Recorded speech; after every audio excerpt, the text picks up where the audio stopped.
Hey everyone, let's keep talking about Saga. So, this is the fourth and final video in our series where we're taking a look at the current run of Saga, which is 72 issues. And specifically, we're going to be looking at issues 55 to 72. That makes up the fourth compendium. There will definitely be some spoilers in this video, so if you haven't started your Saga journey or you're just not quite caught up, definitely save this video for another time, but come back and let us know what you thought. All right, so this portion of the story begins 3 years after the death of Marco. And I really like that the writer, Brian K. Vaughan, chose to do this because it's just an interesting take. We see how our characters are functioning several years after the fact, and then throughout the story and throughout these issues in this portion, we get to see little bits and pieces of how they were doing in the days following Marco's death. And I just think that's a cool way to do it. You're kind of looking forward to those moments as you're reading issue to issue, and I thought it was great. All right, so one thing that this portion really heavily focuses on is how these characters are doing from a vengeance perspective versus like acceptance and forgiveness. And we see it differently with each of the different characters here. So on the vengeance path, we definitely have Gwendolyn, Petrichor, and Velor. Gwendolyn still has a lot of anger towards Marco and those that he was, running with, and his family. Petrichor has tons and tons of hate for the Will because he murdered Prince Robot, who she had fallen in love with, and she gets really close to killing the Will. And unfortunately, she accidentally ends up killing Sophie, which is a huge, huge moment in the story, especially for the Will. And if you've seen my previous videos for this series, I really thought that the Will was going to continue to do a lot of good for Sophie, a lot of good through her. And so this kind of shake things up a bit. And I'm really not sure if he's going to continue on that path or not.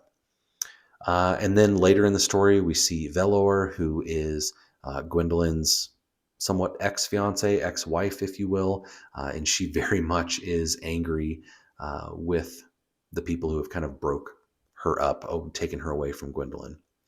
And then on the acceptance and forgiveness side of things, we have the Will, we have Alana, Upshur, and Ianth even, which was a pretty big shock there. But when it comes to the Will, he ends up meeting up with Gwendolyn. He has Marco's skull that he brings to Gwendolyn, who is very excited. And the Will is kind of on the fence. He's kind of towards that path of acceptance. I wouldn't quite say forgiveness in any way, shape, or form, but Gwendolyn kind of, throws him back into the path in which he has to continue some of his old ways. And in fact, she ends up using Marco's skull for political strife and intrigue. And so that's a really interesting twist that I didn't see coming. This person being Marco that was really fighting for peace ends up having his body essentially used to kind of further the political strife in the story. Is just a really interesting turn of events that kudos to the writer on that one. And then some characters that are kind of in the balance is really what we see from Squire as he is trying to understand what his life means and how does he feel about the fact that his father was murdered and what type of person is he going to become. He ends up telling Hazel that he loves her, and there's just a lot of growth that's happening with him.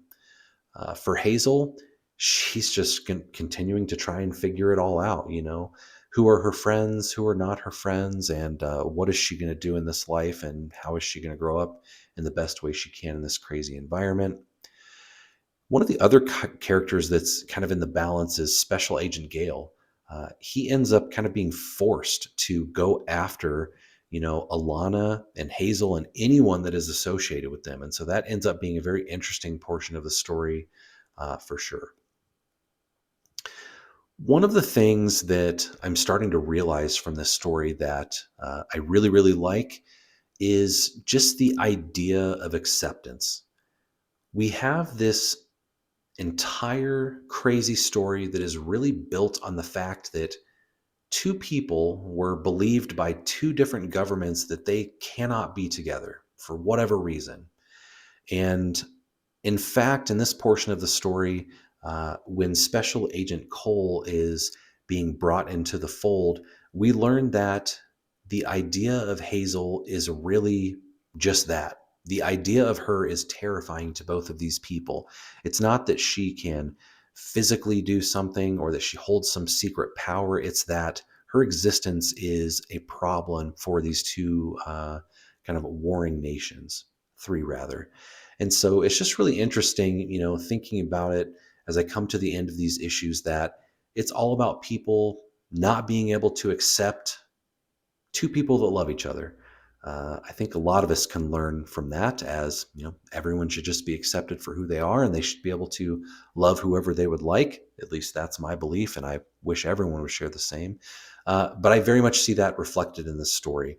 It's all kind of based on that simple premise, but in the end of these 72 issues, you can see just how that little bit of misacceptance really drives things in a crazy, crazy direction. Now, we end these portions of the story with King Robot announcing that the Robot Kingdom and Landfall, the connection that they have is done. And in fact, the Robot Kingdom is going to align with the moon of Wreath. And this is a huge, huge portion of the story, one that kind of extends past our characters specifically and what their character development is. It's going to affect everyone no matter whether they want it to or not. So that's really what we can expect from this next portion of issues that come out. Brian K. Vaughan has, stated publicly, even in the last issue and some of the text at the end of the issue, that they are going to expand this to 108 issues. So we're going to have, what is that, like 30 or 60 more issues. So there's a lot that could happen here. I definitely want them to go in the direction of seeing what life has in store for Hazel. I really want to see her grow into an interesting adult that impacts some change. I think I would like to see an end to this war, and maybe Hazel having a piece in that. I think that would be really cool. In closing, I have to say that, after 72 issues, I really can say that this is the best series that I have ever read from a comic book perspective. It is just brilliant. I'd said in the first video just how easy it is to read these issues and just how fun it is. And it's still very much true.